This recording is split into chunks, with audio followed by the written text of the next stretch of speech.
All right, going live on Facebook.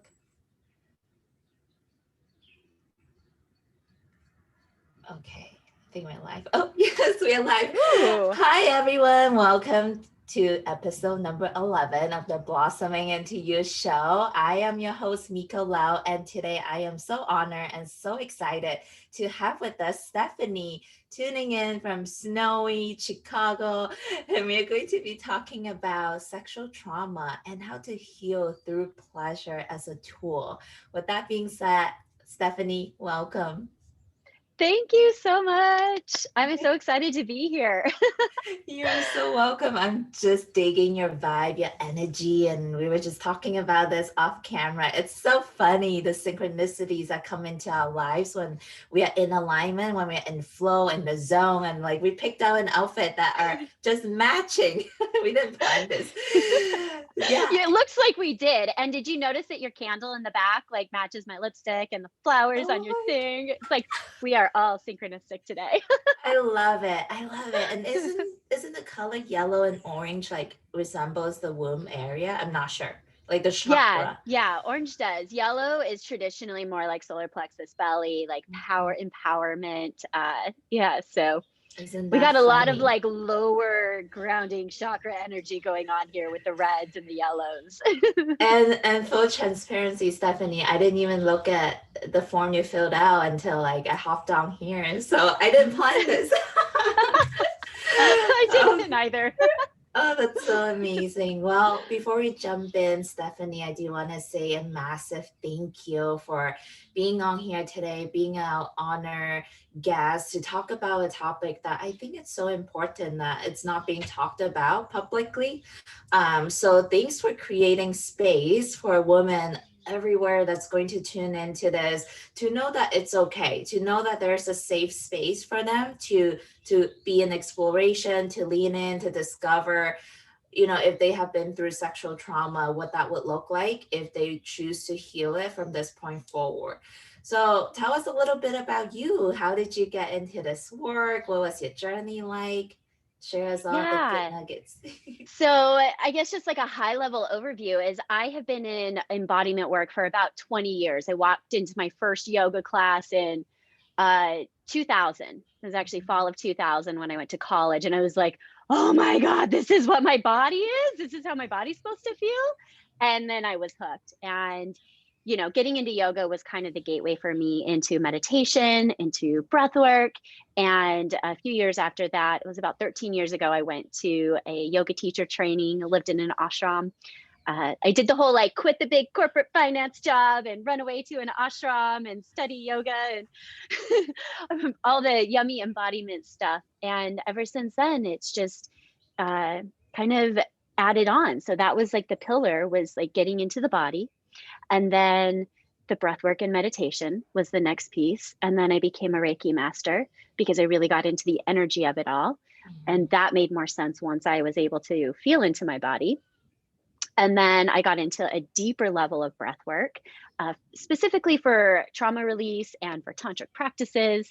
Also, I've been studying tantra in different ways for about 20 years as well, Mhm. about 2 decades. So that's a huge part of my life. And then it was actually a result of me participating at a retreat when I first started learning about somatic trauma healing. So I am a sexual abuse survivor, and I was working through some of the things there with these facilitators who were all trained somatic experiencing practitioners and had a lot of experience in embodiment work. And it's like the layers started just like peeling off of me. I Yeah. I was like, what sort of fucking witchy voodoo shit are you guys doing on me and on everybody else that's here? Because we all were just, it's like the load that we had been carrying was just, even as I'm doing this hand motion, it's just like it was shedding away, just washing away. And so that's the first time that I was like really noticing how trauma is stored in the body and Mhm. how important it is. You can talk yourself in circles and circles and circles all day, and that's a really important step. I really believe that this exposure work and creating safe places to tell your stories, if that feels true for you, is super important in the healing process. And what's also immensely important is releasing this trauma in your body. And so after that retreat, I went back to help staff for them. And I started witnessing again, just hundreds of people having these experiences. And I was like, what the hell are you guys doing? And that's when one of the facilitators was like, you need to do this breath work and you need to do somatic experiencing practitioner certifications. And I literally went home and I signed up for both. I was like, this is just, I have to learn how to do this because it was so transformational in my life. So transformational. I felt like I was able to breathe again and to be me. And even if we're not consciously thinking about our trauma and all the ways that it affects us on a daily basis, it's there. It's like it's sitting there and it's still this weight. And when you're able to somatically release this weight, it's like a flood of light and joy and happiness can rush into your life.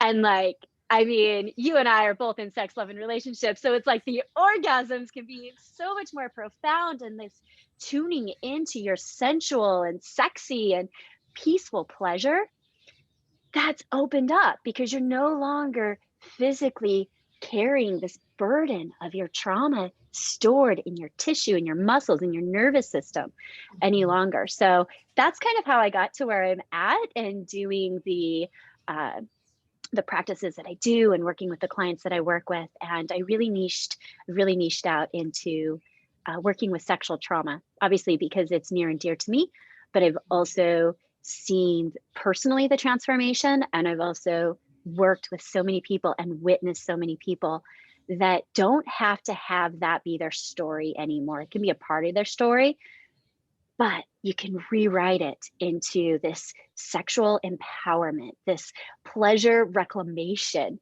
And from this empowered state, you can go back and you can release these trauma stories. And when triggers come up, because that's the thing with sexual trauma, is that triggers will come up, possibly your whole life. And, you know, ideally it's further and few between. But when they come up, you have this really resourced state. It's like this warrior, pleasure, goddess, priestess that can come over, and coming at it from this empowered state, you can meet these triggers and they don't have as much power anymore. They don't tower over you because now you're the one towering over them. So yeah, that's I'm just that's like my whole body is feeling pleasure and chills as you explain your entire journey and story with us, because I resonate with so many of that on my own journey. And what you experience in yoga, I experienced very recently when I dive into pole dancing, and it's been so magical for me because like up until that point, my personal development, my healing work was all just in the mind level. Like it was just sitting right here. It wasn't like dropping into my body. And I understood a lot of concepts that I read about, that I listened about on podcasts and watched about on YouTube and videos, but I never actually experienced what it felt like to be worthy, to love myself, to experience pleasure like in my body, until I actually build this intimate relationship and connection with all parts of myself, and not just be in the intellect, just in the mind. And I just sent an email to my audience yesterday, Stephanie, that I talked about, there's a heaven on earth that it's deep within all of us, that we can generate this exhilarating, ecstatic, orgasmic bliss and joy and happiness and well-being that's coming from within. And to me, where the source of this power is, it's our sexual organs, right? It's our pussy, it's our for men or other gender identifying beings, is their sexual organs. And I am so honored and excited that we are going into this space talking about sexuality, liberating ourselves in this area, because when we liberate this space, then we are also liberating so much power that's been disempowered in our being. We reclaim that, and that power is fueling all of the other healing that we can create from our childhood, from our friendships, whatever that looks like this is the powerhouse. It's what I'm seeing and what I believe to be true, at least for me. Yeah, I absolutely love that. And I love how you said it's almost this reclamation of power as well, right? So, in essence, trauma is what makes you feel helpless and powerless. And so, sexual trauma, you're going to feel that a lot down in the pelvic region. And so, when, like you said, you unlock it and you tune into this connection with the body, I love how you said, just, it's like you're taking back all of this empowerment and it helps trickle into every area of your life.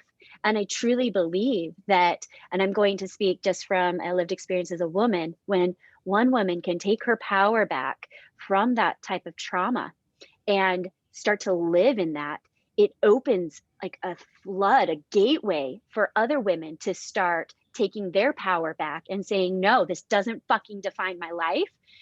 And you're going away. Not just like bypassing, but like, I'm going to feel the shit. I'm going to let it go. And then you're not going to have power over me. It reminds me, actually, it's really cool that we're all wearing red because it reminds me of that quote in Wizard of Oz when she was tapping her red heels together. And Glinda, I think it was Glinda the Good Witch said, "You have no power here, be gone." And that has always been kind of like a key phrase to me. It's like after I really work through something and I feel it, all of it, it's like I just like want to wave my magic wand and click my red shoes and say, "You have no power here, be gone." Oh, Like I love I'm that. so much more powerful than you now. Yeah, and for us, as we speak now, the red heels can be a red lipsticks or a red Yes. dress, like whatever it feels right for us. Oh, I love that so much. Thanks for presencing that. And now I have Mm, this under my toolbox as well. When I feel those days, maybe some of the limiting beliefs or the trauma, the triggers feel more powerful than I am in the moment, then I can remind myself the power within and just click the red heels. yes. I love it. And Stephanie, what you mentioned earlier about creating this powerful goddess warrior like central being within us that has more power in meeting the trauma part of ourselves, like the way I look at it when we are just starting out on this journey, especially for anyone tuning in, if you're new to this work, like the importance of having a community, having someone like Stephanie or me, like being in your presence, like think of us as leveraging, borrowing our essence, our energy, and for you to tap into, to access while you are building that up for yourself. And that's totally okay, that's totally perfect, and it's beautiful. Like that's what we are here to do. 100%. And actually, that's some of my most profound healing moments as well. Right. So, and actually, one of them happened at this same retreat. I was in a group with a couple women, and we were in this really embodiment, kind of wild, uh, active meditation, dancing around practice. It's a really beautiful embodiment practice. And at one point, my facilitator took me over to this other woman who's just, she's so powerful and she was so grounded and strong. And she just like literally started roaring and it like got me roaring. And then she started speaking out the words that I think I was always maybe too afraid to speak. Mhm. And even speaking out people's names and being like, fuck you, like it was really this, it was cathartic, but in an embodied way. Mhm. Um, but I was able to feed off of her energy and finally just like roar out these things that have been stuck for so long.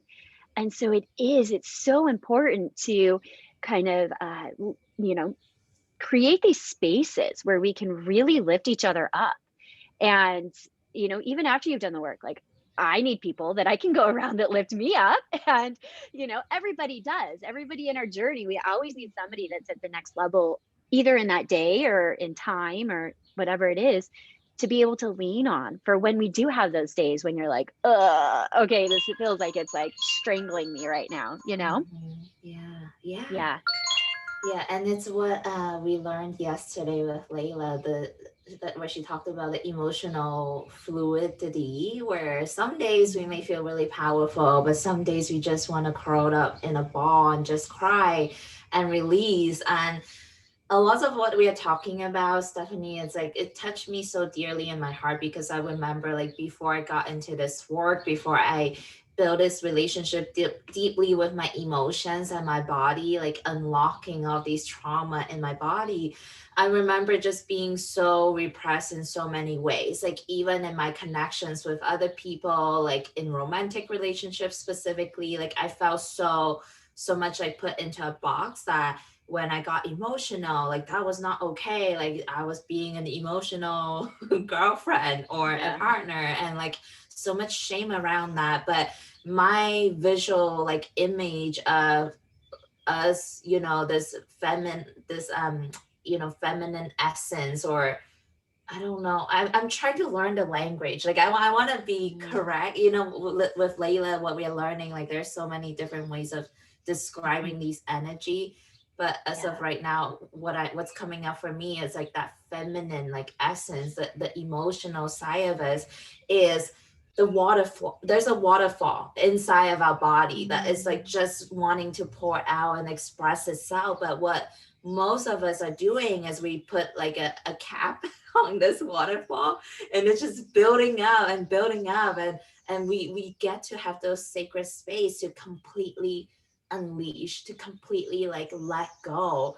And I'm experiencing that in the embody practices that we've been doing lately, and like the shaking, the moving, the weird Mhm. sounds, like, but then the mind kicks in and be like, Miko, you're being weird. That kicks in. I don't know if it's for you when you first started on your journey, but the mind just kicks in and be like, you're being really witchy right now, and weird. So that's what I've been experiencing lately. Yeah.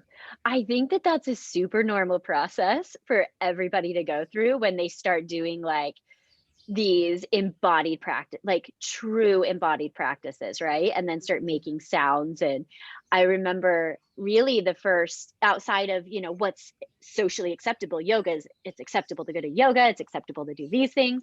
But like I was in this active meditation, and I remember being there the first day, and it's a super 60-minute embodied practice. And I was like, oh my God, all these people are fucking insane. Like, where's the door? I'm gonna go get my coffee and go sit outside. Like, what is going on here? Everybody's going insane. The noises, the movement, and everything. And it was a process where we were doing this every day for 7 days in the morning. And by the second day, I was like, okay, maybe I can do this a little bit in my little corner. But by, the last day, I was like, woo, I am here. I'm going to be loud. And it was really fun. But there is this unwinding of like what is socially acceptable. Like, it's not normal, normal for people to like go and wail and scream and like make weird noises. And like, oh, just like you said, we suppress, and it's like we're building a dam, Mhm. up, and all these bricks. And so it's learning to take these different bricks down and be like, oh, it's actually okay to do this, it's okay to do this.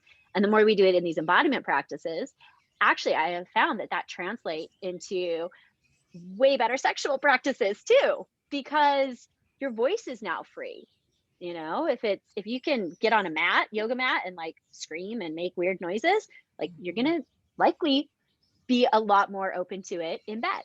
Mhm. So I Yes. found in the movements and everything, it just helps you to surrender and come back into that natural organic body essence that we all have. And Layla described that yesterday as well so beautifully. Mhm. And the way I look at it is like just like how normal day incidents or neutral events would come in and trigger us or push certain buttons within our bodies. Just like how whether or not it gets triggered, that button is still in our body. But we can create Mhm. space for that to be serviced, to be integrated, to be released. But whether or not we allow ourselves to express these triggers, just like with our movements and the sound, these things are in our bodies that's wanting to be unleashed. And if we don't do it in a sacred, supportive, nurturing space and let it all out, then it's going to come out in ways that may not serve us. Maybe we're going to cuss when a driver cuts us off in the highway, or just get angry out of nowhere, snap off at our partner. Like it will find itself, it will find the way out on its own, regardless of if we create space for that to be to be unleashed. 100%. I fully see that all the time with different people. It's almost like you have a tea kettle, right? And it's like you got to let out a little bit of steam at a time, or like a pressure cooker, it lets out like a little bit of steam at a time. Versus if you're just holding all that in, eventually it's like, it will combust. And you don't have control over where it combusts if you're just letting it build up. Versus, I'm going to let out a little steam here. I'm going to let out a little steam here. I'm going to let out a little anger, sadness, you know, rage, all these things at different points. It's so much easier to let out a little bit every now and then. And that's why I always tell like my clients and people that I work with is this is an everyday practice. Like to live an embodied life is every single day. Every day. We Yeah. have to be letting this out. We have to be filling into our bodies.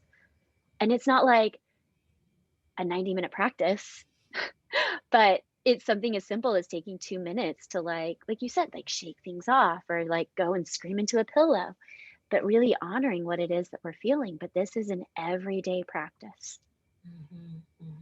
And I think this is like also another opportunity for us to create this fluidity in our lives versus being so compartmentalized. Like, okay, once I did this 90 minutes and body practice, I'm going to go back into my reality and go back into my normal ways of being, which I am very guilty of. I can be very much like checking things off the box and then go back the same way of being triggered and like keeping my emotions. And but being mindful, being intentional that this is a practice, life is a practice, and moment by moment implementing, utilizing these tools to continue to allow us to release our emotions is the way to live. 100%. Mhm. Yeah. And it's such a beautiful way to live, because if we cap out and we don't feel our rage and our grief and our sadness, like you're not going to feel the full extent of pleasure and joy and happiness. You're just not. If you suppress yourself one way, it's naturally going to constrict the other. We can't just choose, oh, I just want to feel all this happiness. No, like you have to feel this stuff. And just as we were saying before, it's like once you start to feel it and allow it out, it's like a flood. That floodgate opens and it's like the sparkly, crystal clear, beautiful Caribbean water just can rush in and just take over. And you can start to find that pleasure in everyday life. And you can find that empowerment to meet the triggers, to meet your trauma in a new lens and from a very embodied, powerful place. Such a good leeway for us, segue for us to go into the last part of this conversation, Stephanie, as we are wrapping it up. Can you care to share with us just a little bit more on how can we utilize pleasure as a tool to heal ourselves, like sexually and our sexual trauma? How does that look like? So, a lot of times with sexual trauma, I find that pleasure is actually hard to access because, something that's supposed to be really pleasurable was violated. And so I don't actually like go from 0 to 90 with clients and be like, go have some multiple orgasms, get into your cervix, let's go. It's more like actually what feels pleasurable in your body? What feels pleasurable to you in your daily life? Like, is it pleasurable to hold a warm cup of tea? Like, can you just sit in the pleasure and make pleasure ritualistic, right? It's like, can you get into the shower and feel the pleasure of the water running down your body? Is it pleasurable to look out a window?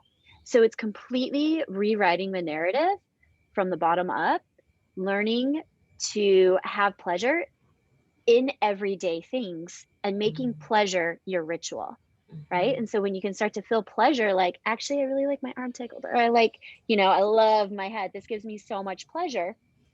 Having access to these pleasure points is going to allow you to bring that into more sexual practices, right? And you're Mhm. going to start to be able to be open to this idea of pleasure, whether that's solo or that's with your partner.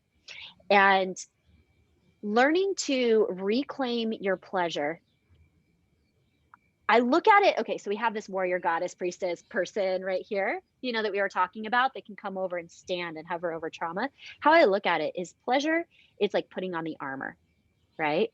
It's learning to put on the headpiece, the shield, the chest plate, but it's like pleasure armor. And it says, I can feel all of this trauma and the emotions and everything that comes with it. But at the same time, look, like, I've got a fucking sword of pleasure. And, I can tap into that when I need to. And I can feel these things, but they're not going to take away my armoring of pleasure. And so I look at it as it's building this warrior, with armoring of pleasure, to go back and begin to face, the details and things, because there's a lot that comes up. There's a lot of emotions and things to work through in relational and attachment, and where you are now and how it affected then and now, with trauma. There's a lot that does need to be worked through. But coming at it from this place where you can really access your pleasure, it's hugely resourceful. It's a huge resource to fall back on.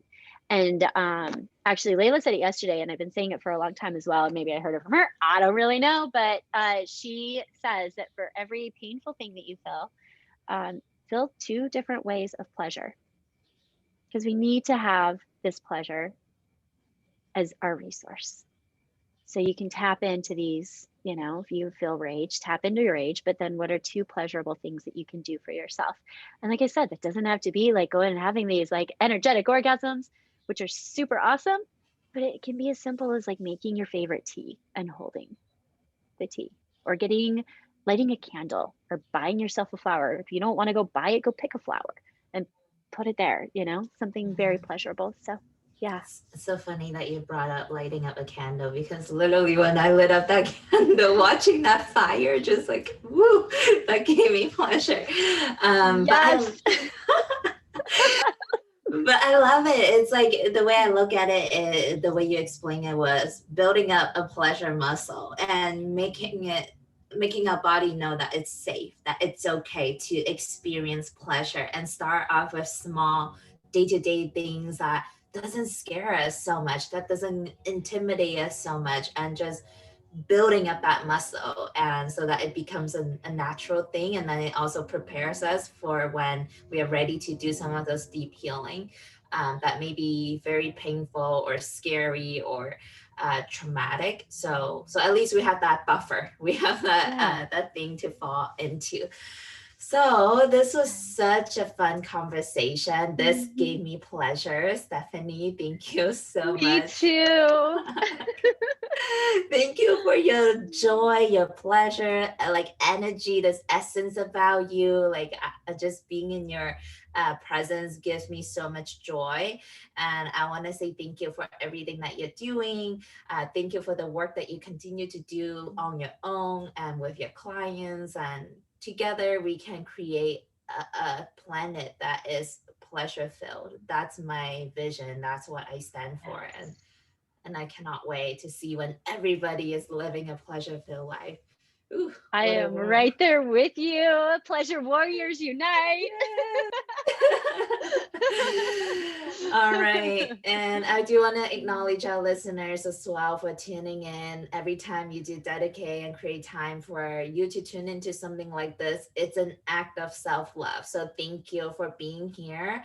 And if you would like to be a guest on my show, just be like Stephanie and share some juicy, delicious stories about your journey, anything you want to talk about. I would love to have you. There's going to be a link to sign up somewhere in the comments or the email, wherever you find me. You find it. Trust the process. Um, and until next time, we cannot wait to see you again for episode 12. Bye.